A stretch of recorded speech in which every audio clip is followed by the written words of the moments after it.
Astaghfirullah. Assalamualaikum warahmatullahi wabarakatuh. Alhamdulillah wassalatu wassalamu ala rasulillah wa ala alihi wa sahbihi wa mawalah wa la hawla wa la quwata illa billahi wa ba'du. Alhamdulillah, segala puja dan puji hanya milik Allah subhanahu wa ta'ala. Salawat dan juga salam kita hadiahkan kepada Rasul kita Nabi besar Muhammad sallallahu alaihi wa ala alihi wasallam. Kita lanjutkan kembali kajian kita, masih membahas kitab Al-Jami',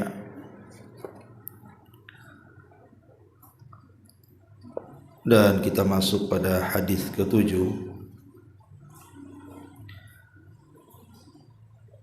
di mana Nabi sallallahu alaihi wasallam bersabda dari Abdullah ibni Amr ibni Asin radhiyallahu anhu, anna Rasulullah sallallahu alaihi wasallam qala minal kabairi syatmu ar-rajuli walidayhi. Qila wa hal yasubbu ar-rajulu walidayhi? Qala na'am. Yasubbu abar rajuli fayasubbu ar-rajulu abah wa yasubbu ummahu fayasubbu ummahu. Muttafaqun alaih. Dari Abdullah ibn Amr ibn As radhiyallahu anhuma bahwa Rasul sallallahu alaihi wasallam bersabda, termasuk dosa-dosa besar adalah seseorang mencela kedua orang tuanya. Kemudian dikatakan kepada Nabi sallallahu alaihi wasallam, apakah ada orang yang berani mencela kedua orang tuanya wahai Rasul? Maka beliau menjawab, ya ada. Seseorang mencela ayah orang lain, kemudian orang tersebut membalas dengan mencela ayahnya. Atau juga dia mencela ibu orang lain, kemudian orang tersebut membalas dengan mencela ibunya. Hadis ini disepakati oleh Imam Al-Bukhari dan Muslim, atau dalam istilah mustalahul hadis disebut muttafaqun alaihi. Hadis ini diriwayatkan oleh Abdullah ibni Amr ibni Asin radhiyallahu anhu. Abdullah ibn Amr, dia adalah satu daripada sahabat yang disebut Abadilah. Abadilah itu artinya sahabat yang dimulai namanya dengan kalimat Abdullah. Dan di masanya ada 4. Abadilah itu ada 4, di mana seluruh fatwa itu tertuju kepada 4 Abadilah ini. Kalau 4 Abadilah ini sepakat dalam sebuah fatwa, maka akan jadi rujukan kaum muslimin di zamannya. Pertama, Abdullah ibn Umar. Abdullah ibn Umar. Yang kedua, Abdullah ibn Abbas. Dan yang ketiga, Abdullah ibn Zubair. Dan yang terakhir, Abdullah ibnu Amr ibn As. Inilah 4 Abdullah yang di masanya semua fatwa tertuju kepada 4 manusia mulia ini. Lah, Abdullah ibn Amr ini adalah sahabat yang banyak mencatat hadis. Jadi kalau dari segi catatan, Maka Abdullah ibn Amr bin As ini adalah sahabat terbanyak yang mencatat hadis. Tapi kalau dari segi hafalan, maka yang paling banyak menghafal hadis Rasul adalah Abu Hurairah, Abdurrahman ibn Sakhr. Dan Abdullah ibn Amr ibn As ini memang dikenal ahli ibadah, dikenal rajin salatnya, rajin baca Qur'annya, rajin puasanya. Jadi semua ibadah dia borong. Sampai-sampai Nabi SAW menasihati dia agar ibadahnya dikurangi. Maksudnya dikurangi itu supaya istiqomah. Karena ibadah sedikit itu memungkinkan istiqomah dibandingkan banyak ibadah. Seperti Rasul menyarankan agar beliau berpuasa 3 hari dalam sebulan, tapi beliau enggan. Atau menghatamkan Al-Quran sebulan sekali, tapi beliau enggan dan memilih yang lebih banyak. Baru terasa di masa tuanya bahwa ibadah-ibadah yang ia usahakan untuk istiqomah itu ketika di masa tua dengan berkurangnya tenaga, berkurangnya kekuatan, fisik mulai melemah, akhirnya dia baru terasa nasihat Nabi itu.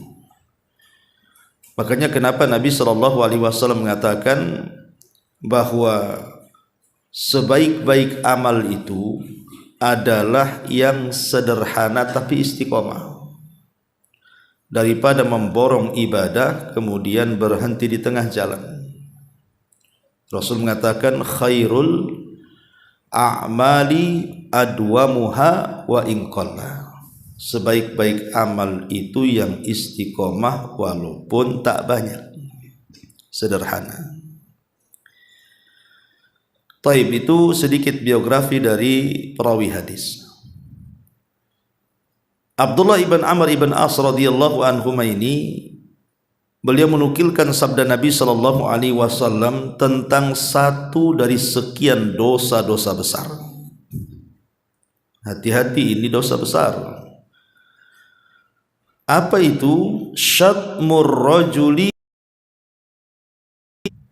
seseorang mencela kedua orang tuanya. Ma'asyiral muslimat yang dimuliakan Allah Subhanahu wa taala, kita tahu bahwa berbuat baik kepada kedua orang tua adalah wasiat yang Allah wasiatkan kepada kita. Bahkan perintah berbuat baik kepada orang tua itu setelah perintah ketaatan kepada Allah. Wa qadha rabbuka alla ta'budu illa iyyah wa bil walidaini ihsana. Di mana Allah Subhanahu wa taala, Rabbmu telah memerintahkan supaya kalian jangan menyembah kecuali kepada Allah, dan hendaklah dengan kedua orang tua berbuat baik. Lihat bagaimana perintah berbuat baik itu diiringkan dengan perintah tauhid. Artinya hak orang tua jatuh setelah hak Allah. Dari sini kita tahu bahwa besarnya peran orang tua bagi seorang anak. Karena disebut satu nafas dengan perintah tauhid masalahnya. Bahkan orang dikatakan belum bersyukur kepada Allah kalau dia tidak pandai bersyukur kepada orang tua. Anishkurli wali walidaika ilayyal masir. Bersyukurlah kepadaku, kata Allah, dan kepada ibu dan bapakmu. Kata Abdullah ibn Abbas radhiyallahu anhu mengatakan, ayat ini adalah ayat yang memerintahkan dua perintah yang saling bergandengan.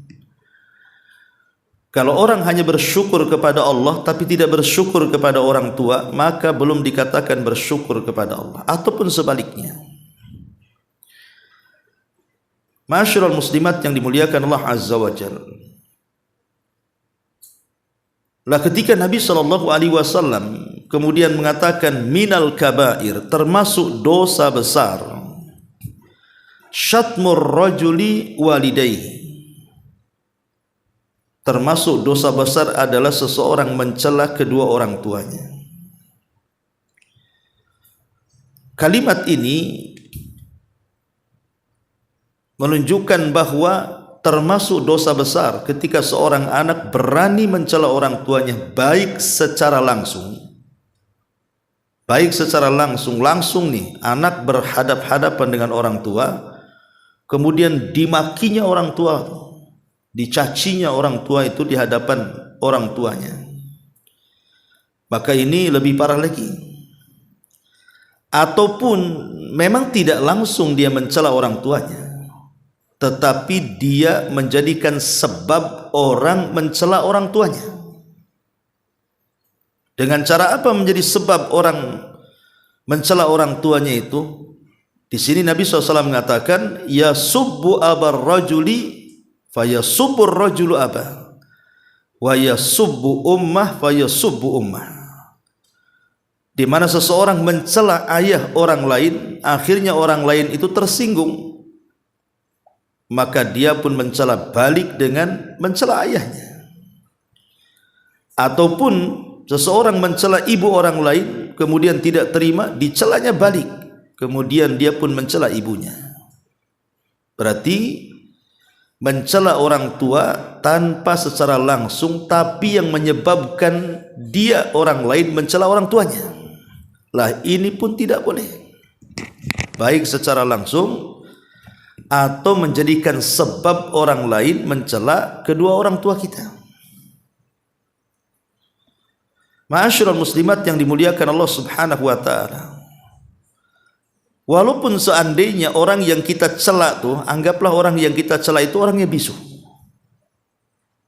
kita mencela orang tua orang lain, dan orang lain yang kita cela orang tuanya itu bisu umpamanya, tetap tidak boleh. Karena sibabul muslimina fusukun wa qitaluhu kufrun. Mencela seorang muslim itu kefasikan dan memeranginya sebuah kekufuran. Ma'asyiral muslimat yang dimuliakan Allah Subhanahu wa taala. Dari sini kata para ulama, ada sebuah faedah yang sangat bagus, lahirlah sebuah kaedah dalam hadis ini tentang syaddu adz-dzari'ah namanya. Saddu dzari'ah itu artinya seseorang berjaga-jaga sebelum terjadi, atau dengan bahasa mudahnya sedia payung sebelum hujan.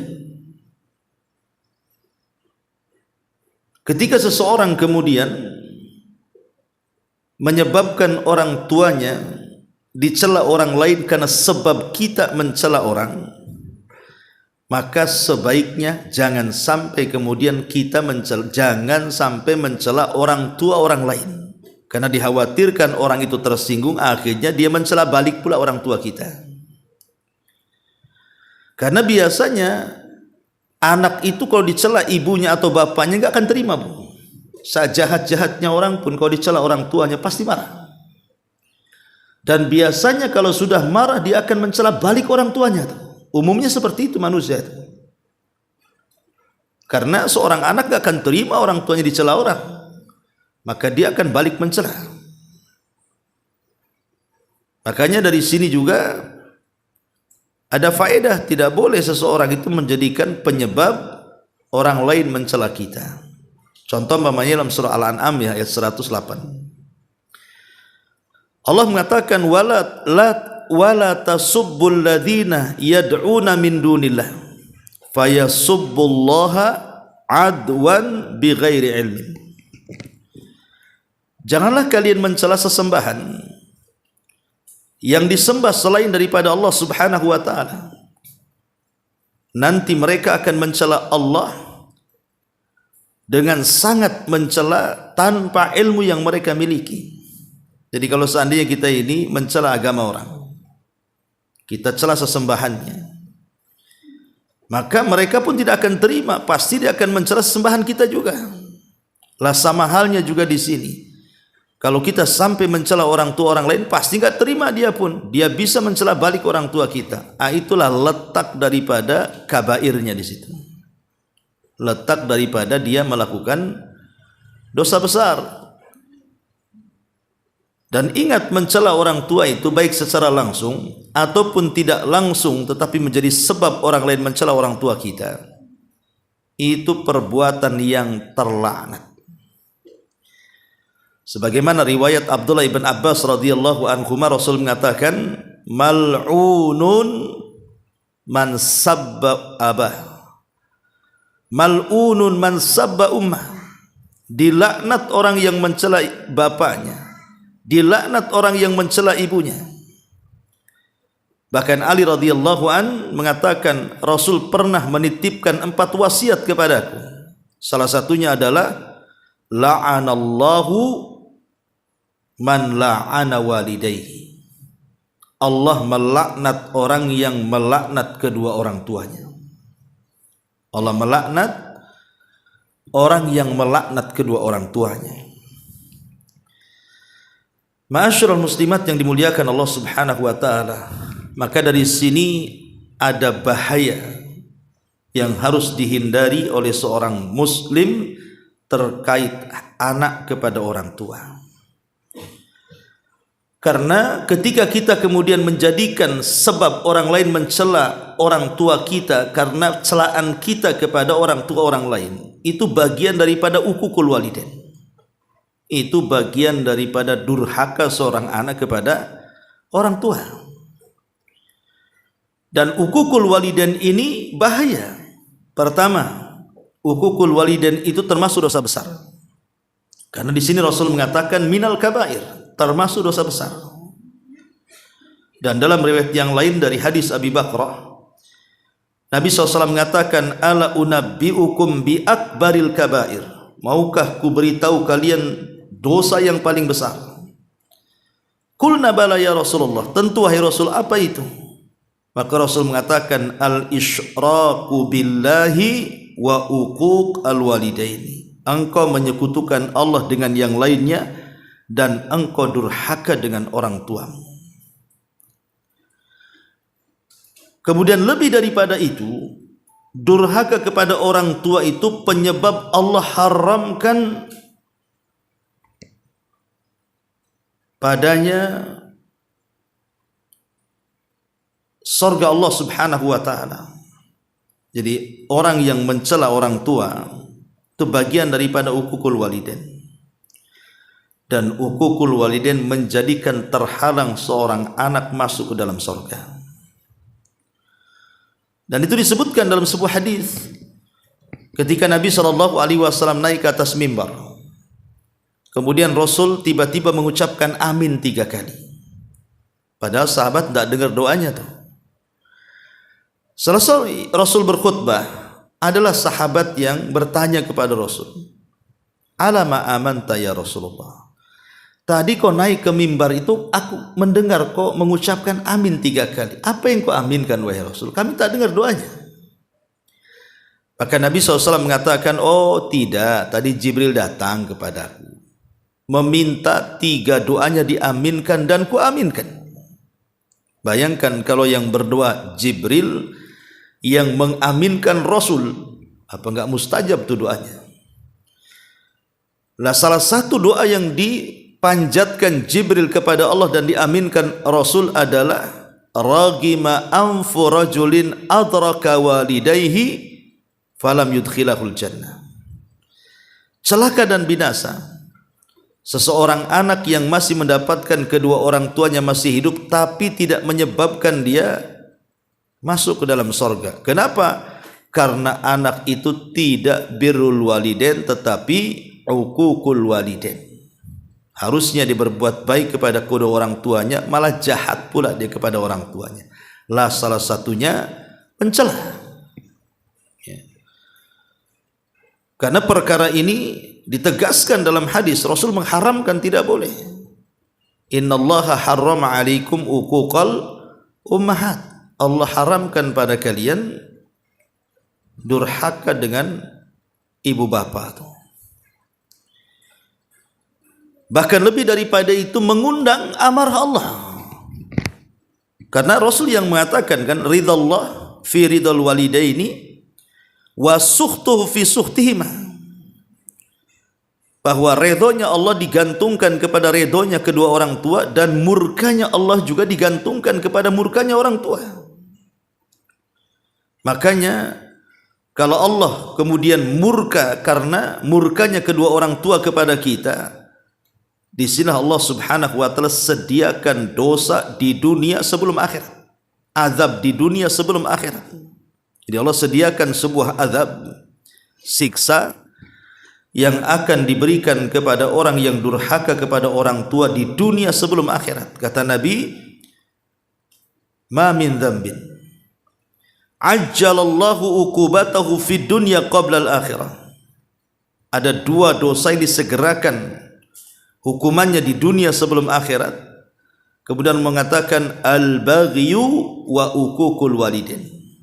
Pertama kezaliman, dan yang kedua durhaka dengan orang tua. Dalam riwayat memutus silaturahim. Jadi lihat bagaimana dampaknya gitu ya. Bahkan berdampak kepada doa-doa. Di mana kalau orang tua itu sudah emosi, Bu, kemudian dia mendoakan kepada kita dengan doa yang buruk, itu bisa mustajab, Bu. Karena Rasul yang mengatakan salatu da'awat mustajabat. Ada 3 doa itu kalau dipanjatkan mustajab tuh. Salah satunya da'watul walid ala waladi. Doanya orang tua terhadap anaknya. Doanya orang tua terhadap anaknya. Jangan sampai kemudian orang tua mengucapkan kalimat sesuatu yang tidak baik bagi seorang anak, akhirnya dikabulkan. Dan lebih daripada itu pada hari kiamat, Allah tidak akan melihat mereka.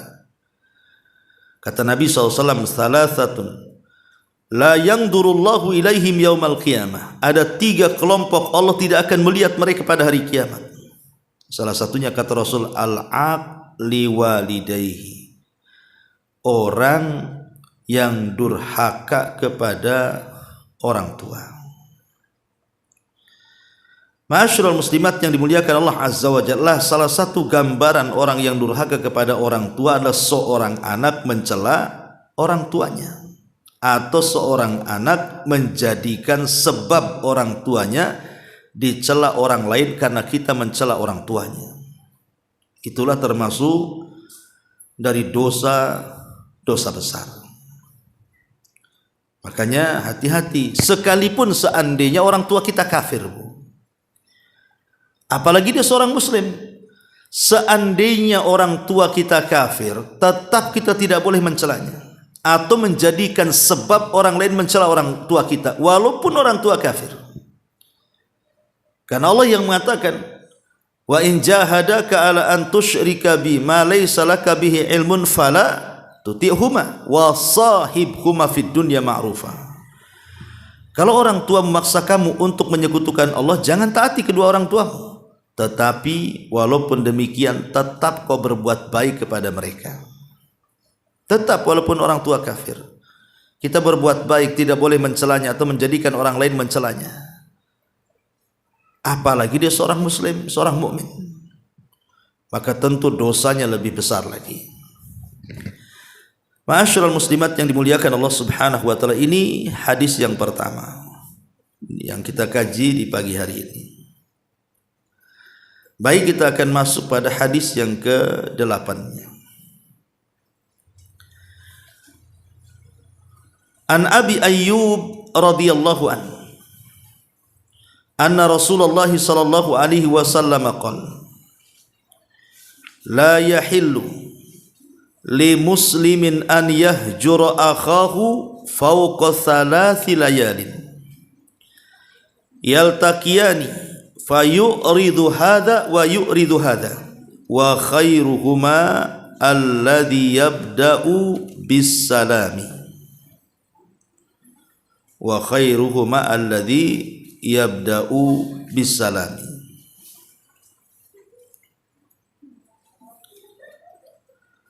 Taib. Hadis ini daripada Abi Ayyub Al-Ansari radhiyallahu anhu. Abi Ayyub Al-Ansari adalah sahabat Ansar.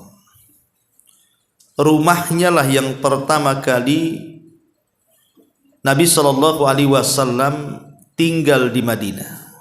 Jadi saat pasca hijrah. Kemudian Nabi SAW sampai di Madinah, maka rumah pertama yang Rasul singgahi adalah rumahnya Abi Ayyub Al-Ansari. Beliau menginap beberapa hari. Bahkan ada satu kisah menarik. Jadi ketika itu kan Abi Ayyub posisinya di atas, Rasul di bawah, supaya lebih memudahkan kalau ada tamu menemui Nabi SAW. Rumah dulu kan tingkat juga, tetapi kan pakai kayu, pelepah-pelepah kurma gitu kan. Jadi saking takutnya menyakiti Nabi SAW, Abi Ayyub Al-Ansari ini itu kalau tidur Bu, itu menghindari untuk bergerak. Jadi kayak orang patung Bu, diam aja, tidur itu tidak gerak-gerak. Kenapa? Takut kalau seandainya bergerak kemudian ada debu atau kotoran yang jatuh mengenai Rasul yang ada di bawah. Sampai seperti itu ya. Bagaimana Abi Ayyub ini memuliakan Nabi sallallahu alaihi wasallam. Lah Abi Ayyub Al-Ansari ini beliau meriwayatkan hadis Nabi sallallahu alaihi wasallam. Tidak halal alias haram bagi seorang muslim tidak menyapa saudaranya atau memboikot saudaranya lebih dari 3 hari. Keduanya bertemu dan saling memalingkan wajahnya. Itu tidak halal alias haram, tidak boleh. Tidak boleh seorang muslim itu memboikot saudaranya lebih dari 3 hari kalau berjumpa saling memalingkan wajah. Maka yang terbaik kata Rasul dari keduanya adalah yang memulai dengan salam. Hadis ini menjelaskan tentang hukuk, hak-hak seorang muslim kepada saudaranya. Jadi seorang muslim itu punya hak atas muslim yang lainnya, di mana seorang muslim itu harus saling menghormati, saling menyayangi. Karena mereka itu sebenarnya satu jasad sebenarnya. Sebagaimana Rasul mengatakan, "Matsalul mu'minina fi tawadihim wa tarahumihim wa ta'atufihim kamatsalil jasadil wahid," kata Rasul. Jadi permisalan seorang muslim atau mukmin satu dengan mukmin yang lainnya itu dalam hal kasih sayang, kecintaan itu ibarat satu badan, kata Rasul. Idza ishtaka minhu udhun, kalau salah satu anggota badannya sakit, maka yang lain akan merasakannya. Dari sini Nabi SAW mengatakan, la yu'minu ahadukum hatta yuhibba li akhi ma yuhibbu li nafsihi. Bahwa seorang mukmin itu tidak sempurna keimanannya sampai dia bisa mencintai saudaranya seperti dia mencintai dirinya. Jadi termasuk hak seorang muslim itu adalah mencintai saudaranya, menyayangi saudaranya. Makanya kalau sampai kemudian kita menyakiti hati saudaranya dengan cara memboikot, tidak mau menyapa, tidak mau bicara, maka Islam membolehkan, tapi tidak boleh lebih daripada 3 hari. Kalau sampai lebih dari 3 hari, maka dia berdosa. Maka setelah 3 hari mereka harus saling akur, dan yang terbaik dari keduanya itu adalah yang memulai salam. Dari sini kita tahu bahwa salam itu penting untuk menumbuhkan perasaan cinta. Kata Nabi SAW, innakum la yadkhulul jannah hatta tu'minu wa la tu'minu hatta tahabu. Kata Rasul, sungguh kalian tidak akan masuk surga sampai kalian saling mencintai, dan kalian tidak mungkin saling mencintai kecuali kata Nabi SAW, kalian tidak akan masuk surga sampai kalian beriman, dan kalian tidak sampai beriman kecuali kalian saling mencintai. Maukah kutunjukkan kepada kalian perkara yang bisa merekatkan kecintaan kalian dengan muslim yang lainnya, mukmin yang lainnya? Kata Rasul, sebarkan salam. Ya. Sebarkan salam, karena salam ini bisa mengangkat penyakit-penyakit hati yang tadinya dendam, yang tadinya hasad, yang tadinya dengki. Insya Allah dengan salam ini bisa terangkat tuh. Karena begini Bu, dosa itu terbagi dua. Ada dosa yang tampak, seperti mata melihat yang haram, telinga mendengar yang haram, lisan mengucapkan yang haram, kaki melangkah ke tempat haram. Itu namanya dosa-dosa tampak, Bu. Tetapi ada dosa itu yang tersembunyi, Bu.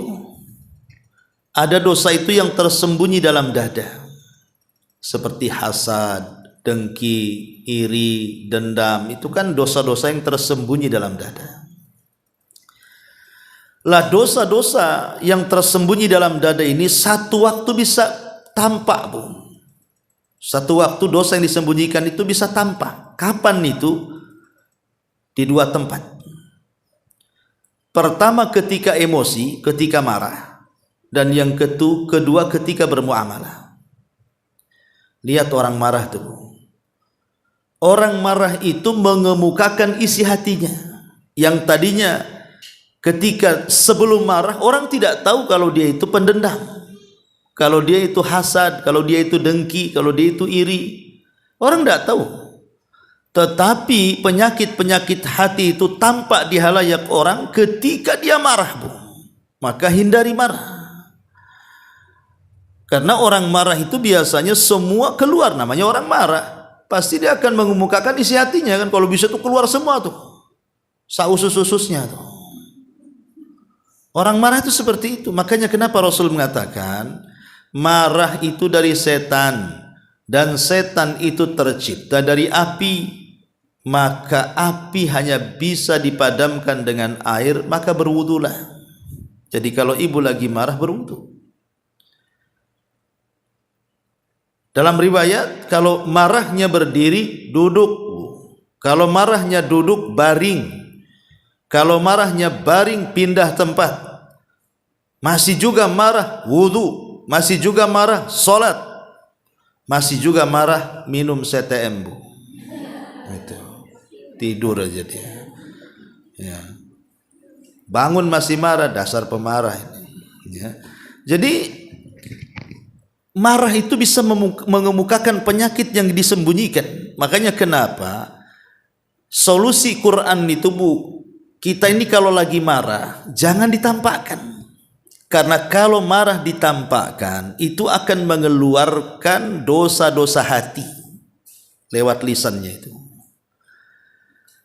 Allah Subhanahu wa taala mengatakan wasari'u ila maghfiratin mir rabbikum wa jannatin arduhas samawati wal ardu iddat lil muttaqin alladzina yunfikuna fis sarra'i wadh dharra wal kadhiminal ghaidha wal 'afina 'anil nas wallahu yuhibbul muhsinin, kata Allah. Bersegeralah kalian, kata Allah, menuju ampunan Rabb kalian, karena sorga yang luasnya selangit dan sebumi itu diperuntukkan untuk orang-orang yang bertakwa. Siapa orang yang bertakwa ini? Orang-orang yang mereka berinfak baik dalam kondisi sembunyi-sembunyi ataupun terang-terangan. Kemudian orang-orang yang menyembunyikan kemarahan. Nah, di sini Allah mengatakan apa? Orang yang menyembunyikan kemarahan. Jadi ibu marah-marah, tapi kalau di hadapan orang yang ibu tidak suka, tidak usah ditampakkan marah itu. Itulah ciri orang bertakwa. Sebab kalau ibu tampakkan kemarahan itu, itulah ibu akan mengeluarkan penyakit hati itu. Akan tampak hasadnya, tampak irinya, tampak dengkinya, dan itu tidak baik. Kalau bisa wal afina 'anin nas, maafkan. Kalau bisa wallahu yuhibbul muhsinin, Allah suka dengan orang yang berbuat baik, kasih hadiah. Enak aja Ustaz, sudah salah saya tidak boleh marah, habis itu saya maafkan, habis itu kasih hadiah. Memang begitu usul isi Qur'annya. Dan itu akhlak yang paling mulia, menunjukkan keindahan Islam namanya. Tidak bisa Ustaz, ini kalau marah nih, kalau saya sembunyikan itu sama dengan menyembunyikan api dalam sekam. Lama-lama jadi penyakit stroke pula saya. Saya harus keluarkan. Tidak, siapa bilang orang yang menyembunyikan marah bisa stroke? Itu solusi Quran, Bu. Masa solusi Quran datangkan penyakit? Ya. Endaklah, itu kan mitos saja. Karena ada orang mengatakan, kamu kalau tidak suka dengan orang, katakan aja katanya. Ya, katakan gimana? Bertengkarlah sama orangnya. Ya. Justru kita disuruh menyembunyikan itu solusi Quran. Lah salah satunya, kadang-kadang orang itu ketika marah, dia menghajar saudaranya, memboikot saudaranya. Itu kan salah satu bentuk reaksi daripada marah, terkadang diboikot pula saudaranya. Ndak salam, ndak kalam, ya, ndak mau ngomong, ndak mau salam, berpapasan pun dia cari jalan lain. Jalan lainnya pula buntu. Gitu. Balik lagi, ketemu lagi. Ya. Jadi kadang-kadang begini, Bu. Jadi di sini tidak boleh, hakikatnya tidak boleh kita itu menjauh dari saudara kita. Tapi kalaupun umpamanya karena mungkin terlampau sakitnya, sakit hati gitu kan, harus menghajar saudaranya, maka tidak boleh lebih daripada 3 hari. Lebih daripada 3 hari tidak boleh, karena di sini ada larangan masalahnya. Ya, jadi ini yang pertama, ya kan, dosa hati itu bisa tampak ketika marah. Yang kedua, dosa-dosa hati itu tampak ketika muamalah. Ketika kita bermuamalah, ketika kita difitnah dengan dunia. Ya. Di situ nampak hasadnya orang itu nanti itu. Nampak dengkinya, nampak tidak sukanya. Makanya banyak orang itu kalau berbisnis tidak mau dia berserikat tuh, mau sendiri saja. Kenapa tidak mau kongsi? Enggak mau lah katanya. Berarti masalah banyak. Betul kata Quran. Wa inna minal khulata la yabghi ba'duhum ala ba'd. La yabghi ba'duhum ba'da. Dan kebanyakan orang-orang yang berserikat itu biasanya menzalimi satu dengan yang lainnya. Awalnya baik-baik saja itu kalau mau kongsi modal itu. Udah jalan-jalan, maju, di tengah jalan ada masalah. Oh, itu saling nyalah-nyalahkan tuh. Mulai tampak di situ. Atau ketika safar, mulai tampak tabiatnya. Atau ketika mulai dia dunia lebih dikejarnya dibandingkan akhiratnya, mulai dia hasad dengan tetangganya. Jadi terkadang muncul itu ketika bermuamalah tuh. Allah Azza wa Jalla. Tapi umumnya biasanya penyakit-penyakit yang tersembunyi dalam hati itu akan tampak ketika emosi, ya, yang mengakibatkan kemudian menghajar saudaranya, memboikot saudaranya. Dalam hadis ini, ma'asyiral muslimat yang dimuliakan Allah Subhanahu wa taala, ada beberapa faedah yang disebutkan oleh para ulama. Yang pertama, hadis ini larangan. Tidak boleh seseorang itu memboikot saudaranya, apalagi dia seorang muslim, apalagi sampai memutus hubungan dengan saudaranya. Rasul mengatakan, la taqata'u wa la tadabaru wa la tabaghadu wa la tahasadu wa kunu ibadallahi ikhwana. Jangan kalian saling memutuskan, saling membelakangi, saling emosi, saling hasad. Jadilah hamba Allah yang bersaudara. Ini yang pertama. Ada larangan, tidak boleh menghajar, memboikot saudaranya. Yang kedua, bahwa sikap pemboikotan ini itu kan menjadikan sebab permusuhan, Bu. Kalau tidak musuh kan tidak mungkin diboikot. Itu rantaran permusuhan, diboikot itu. Dan munculnya permusuhan itu karena kedengkian biasanya, karena marah, karena emosi, karena dendam. Dan ingat, ketika ini yang terjadi maka akan diharamkan rahmat Allah kepada dia. Dalam hadis, tu'radul a'mal fi kulli itsnainin wa khamis. Amal-amal itu akan ditampakkan di hadapan Allah setiap Senin dan Kamis. Fayaghfirullahu azza wa jal fi dzalikal yaum. Pada hari itu Allah ampuni dosa-dosa likulli imri'in la yusyriku billahi syai'an. Allah akan ampuni pada Senin dan Kamis itu setiap orang yang tidak menyekutukan kepada Allah, kecuali imra'an kanat bainahu wa baina akhihi sya'na. kecuali orang yang dalam hatinya ada permusuhan dengan saudaranya. Maka ketika seseorang melakukan permusuhan dengan saudaranya sampai ke tingkat baikot, maka ini rugi, karena setiap Senin dan setiap Kamis itu amal dia tidak akan terangkat ke langit. Maknanya dijauhkan daripada rahmat Allah Subhanahu wa taala. Ma'asyiral muslimat yang dimuliakan Allah Subhanahu wa taala. Makanya seorang muslim dianjurkan oleh Nabi sallallahu alaihi wasallam dalam hadis ini tidak boleh memboikot lebih daripada 3 hari. Bahkan Rasul sallallahu alaihi wasallam mendoakan, ya, ataupun menganjurkan supaya kita itu justru berbaikan dengan orang atau memperbaiki orang, kan. Ala ukhbirukum bi afdali min darajatis siyami was shalah. Maukah kuhabarkan kepada kalian amalan yang lebih tinggi tingkatannya dibandingkan puasa dan salat sunnah? Qalu, sahabat bertanya, bala, tentu wahai Rasul. Qala, maka Rasul mengatakan, islahu dzatil bayyin, mengislahkan 2 orang yang sedang bermusuhan, ya, supaya jangan bermusuhan lagi. Dan itu amal yang terbaik, Bu. Kalau bisa jangan nunggu orang lain mengislah, kita yang mengislah diri sendiri. Tapi kalau seandainya kita tidak bisa, cari orang ketiga untuk mengislahnya. Pokoknya sebisa mungkin itu gimana baikan. Ustadz, saya sih sebenarnya tidak naruh dengki sama dia itu, tapi dia yang tak mau saya salami, tak mau, ya. Saya ajak ngobrol diem, saya berpapasan berpaling dia. Cemana ini? Ya kalau kita sudah berbuat baik dan ada niat menyambungkan, kok dia yang kemudian berpaling, ya urusan dia dengan Allah lah. Yang jelas kita sudah mau berbuat baik kepada dia, tidak mau ada musuh-musuhan. Inilah diantara faedah 2 hadis, bersingkat-singkat saja. Ya, taib. Sebelum saya tutup, silahkan kalau ada yang mau bertanya.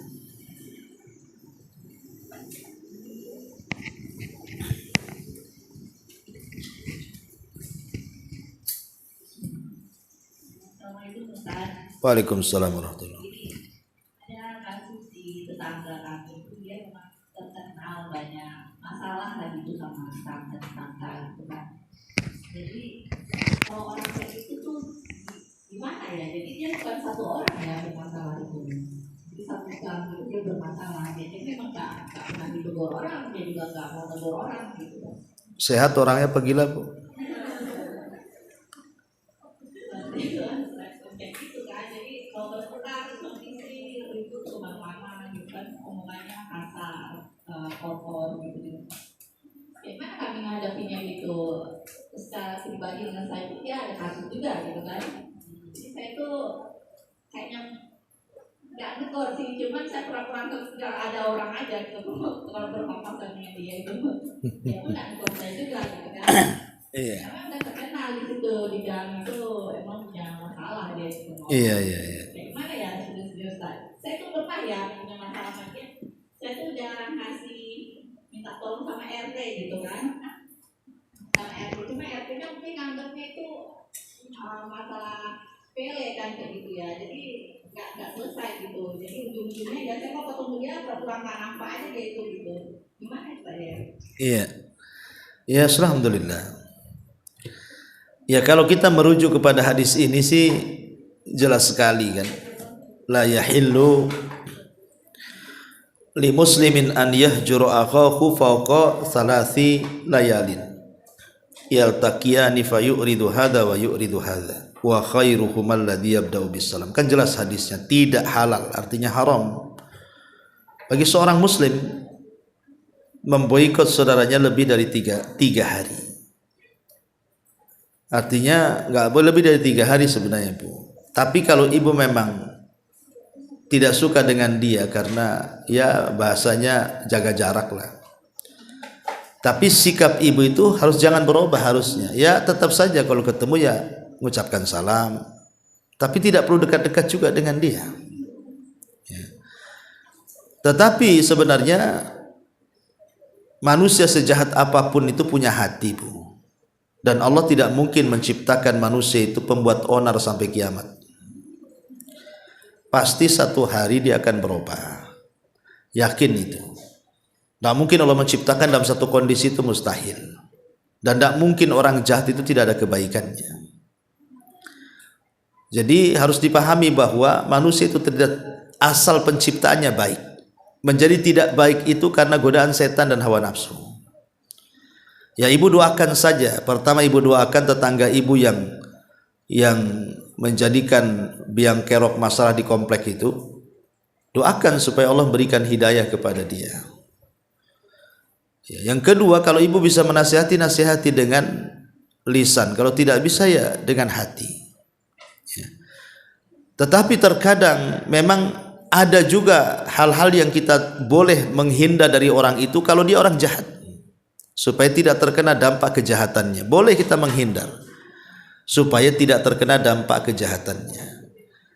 Seperti umpamanya ibu ini difitnah sama tetangga dan ibu tidak bisa membalas karena tetangga ini lebih kuat dibandingkan ibu, kan itu.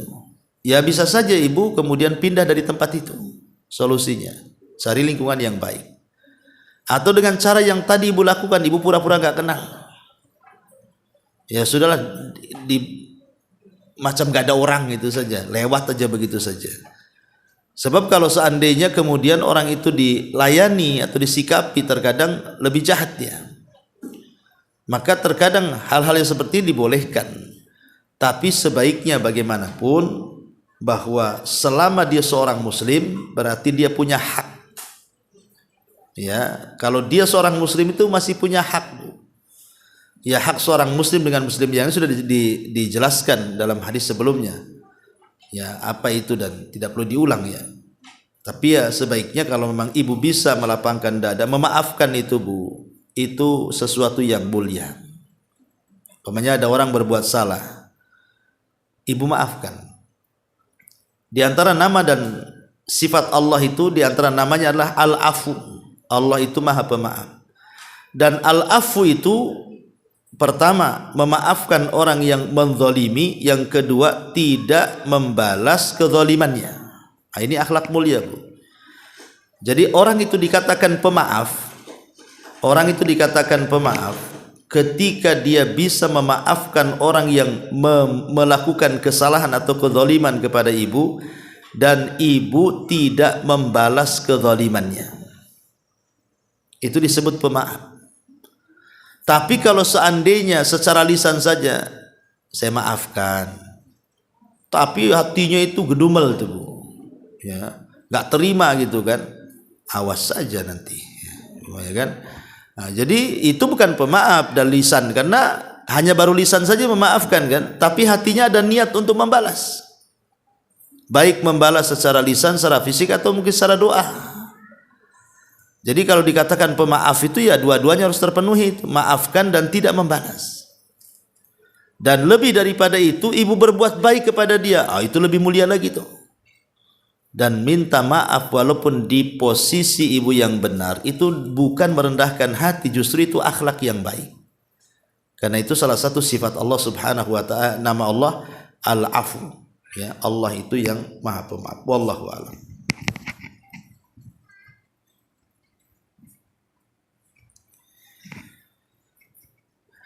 Ya, saya kira cukup. Subhanakallahumma bihamdika asyhadu an la ilaha illa anta astaghfiruka wa atubu ilaik. Allahu